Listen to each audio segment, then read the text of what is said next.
Hello दोस्तों, welcome to inclusive study centre. इस video में आपके सामने यूपीएससी एपीएफसी ईपीएफओ का जो नोटिफिकेशन आने वाला उसके बारे में डिस्कस करूंगा।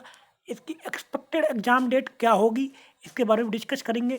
कुछ लोग ये कह रहे हैं कि एक लेटर वायरल हो रहा है कि एपीएफसी की जो एज लिमिट है वो 35 से कम हो रही है, तो उसके बारे में डिस्कस करेंगे। इसके अलावा और भी कई सारी चीज़ें हैं इसके बारे में डिस्कस करना है। तो प्लीज़ चैनल को शेयर करें, सब्सक्राइब करें, सपोर्ट करें और वीडियो को पूरा ज़रूर देखिए। तो अब ये है मेरा टेलीग्राम ग्रुप है, मैंने स्पेशल बनाया है यूपीएससी एपीएफसी ईपीएफओ के लिए। आप इसको प्लीज़ ज़रूर ज्वाइन कर लेना। और ये मेरा मेन ग्रुप है इंक्लूसिव स्टडी सेंटर, इसको भी ज़रूर ज्वाइन कर लेना। किसी भी प्रकार की कोई भी क्वेरी है तो बायो में मेरा लिंक है @राजकुमार चौधरी 1, मुझसे कोई भी क्वेरी आप पूछ सकते हो। तो ये मैंने आपको बता दिया है। अब बात करते हैं हम थोड़ा सा कि एज लिमिट के बारे में। देखो, एज लिमिट जो है एपीएफसी की नहीं घट रही है, क्योंकि जो रिक्वेजिशन गया है यूपीएससी के पास मार्च के फर्स्ट वीक में मिनिस्ट्री की तरफ से, दोनों के लिए गया है। एपीएफसी के लिए भी गया है और ई और एओ के लिए भी गया है। ये आप याद रख लेना है, दोनों का ही नोटिफिकेशन आपको 100% देखने को मिलेगा। अब बहुत सारे लोग कह रहे हैं कि कब तक मिलेगा। देखो, इसमें क्या होता है ना, अब सारी चीज़ यूपीएससी के हाथ में है। इसमें हम पिछले 2-3 बार का ट्रेंड अगर हम देखें तो यूपीएससी लगभग 2 से 3 महीने के बीच का टाइम लेता है। जब उसके पास अध्याचन जाता है, जिसको हम रिक्वेजिशन कहते हैं, वो जाता है और उसका नोटिफिकेशन निकालने में। तो ये हर बार का है यूपीएससी का। अगर हम पिछली बार का भी देखें, उससे पहले भी देखें, तो 2-3 बार से यही चीज़ देखने को मिली है। अब बात करते हैं कि जो है इसका नोटिफिकेशन कब तक निकल सकता है। देखो, मार्च के फर्स्ट वीक में इसका वो रिक्वेजिशन गया है यूपीएससी के पास। और पहले भी अगर ये तो नोटिफिकेशन ये पहले ही आना था फरवरी में, लेकिन ये नहीं आ पाया क्योंकि जो एपीएफसी का जो रिक्वेजिशन गया था मिनिस्ट्री यूपीएससी के पास, उसमें कुछ एरर वगैरह हो गई थी। फिर वो वापस गया है, फिर वो सही होके आया है यूपीएससी के पास। इसीलिए थोड़ा-सा नोटिफिकेशन लेट हो गया है, अदरवाइज़ ये नोटिफिकेशन आपको फरवरी में देखने को मिल जाता। और जहाँ तक बात है अब आने की, अब उम्मीद ये है कि जो नोटिफिकेशन है आपका, वो मई के 20 मई या 15 मई के आसपास का आपको देखने को मिलेगा। यानी कि आपको ये मान 5-7 दिन ऊपर-नीचे आप मान सकते हो। तो फिलहाल तो उम्मीद यही है कि जो हमको इन्फॉर्मेशन मिल रही है, अगर इसमें कुछ ऊपर-नीचे देखने को मिला, तो हम आपको तुरंत इसके बारे में अपडेट कर देंगे। लेकिन एक बात आप याद रख लेना, नोटिफिकेशन आएगा 100% और इसी साल पेपर होगा।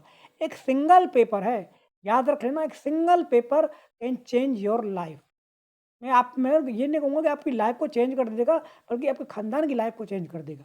एक सिंगल पेपर है और आपको 5400 ग्रेड पे की पोस्ट दिलाएगा, जो है आपकी एपीएफसी की है।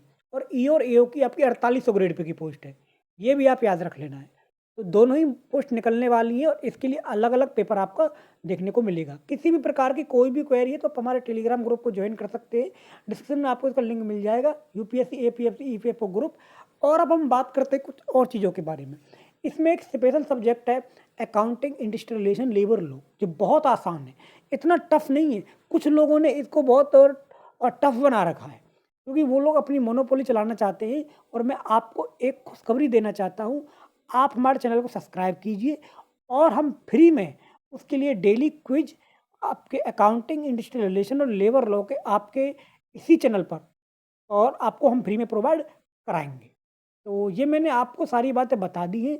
अगर किसी भी प्रकार की कोई भी क्वेरी है तो आप हमसे पूछ सकते हैं। इसके अलावा मैं आपको एक बात और बताना चाहूँगा। देखो, नोटिफ़िकेशन आने में 2-4 दिन ऊपर-नीचे हो सकते हैं, लेकिन जो आपकी एग्ज़ाम डेट है, एग्ज़ाम डेट आप ध्यान से सुन लेना।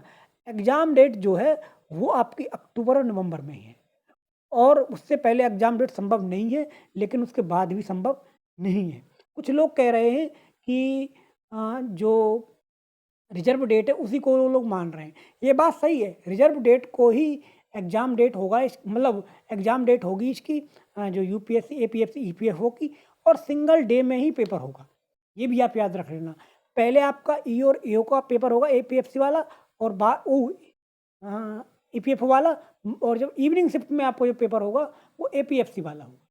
तो ये आप याद रख लेना, दोनों का जो स्टैंडर्ड है, पिछली बार तो उल्टा ही हो गया था। जो 4800 ग्रेड पे की पोस्ट थी उसका लेवल टफ आ गया था, और जो 5400 ग्रेड पे की पोस्ट थी उसका जो लेवल था वो थोड़ा-सा हल्का रह गया था। तो यह अलग पिछली बार पता नहीं इन्होंने क्या सिस्टम कर दिया था, तो पिछली बार जो ईपीएफओ वाला पेपर था वो बहुत टफ था एज़ कम्पेयर टू एपीएफसी। तो अगर आपको मेरी बात सही नहीं लगे तो मतलब आप पेपर को जाके चेक कर सकते हो। तो इस तरह की चीज़ें देखने को मिलती है, यूपीएससी कुछ भी कर सकता है। तो सारी बातें मैंने आपको अपडेट कर दी हैं फिलहाल अब तक। 20 मई के आस-पास का आप दो 10-5 दिन उसमें ऊपर-नीचे आप ऐड कर सकते हो, तो उसमें आपका नोटिफ़िकेशन आपको देखने को मिल जाएगा। अगर कुछ इसमें चेंज देखने को मिलता है, यूपीएससी की तरफ से हमको कोई इन्फॉर्मेशन मिलती है, तो हम आपको तुरंत इसके बारे में अपडेट करेंगे। तो प्लीज़ चैनल को शेयर करें, सब्सक्राइब करें, सपोर्ट करें। धन्यवाद गाइस, नमस्कार।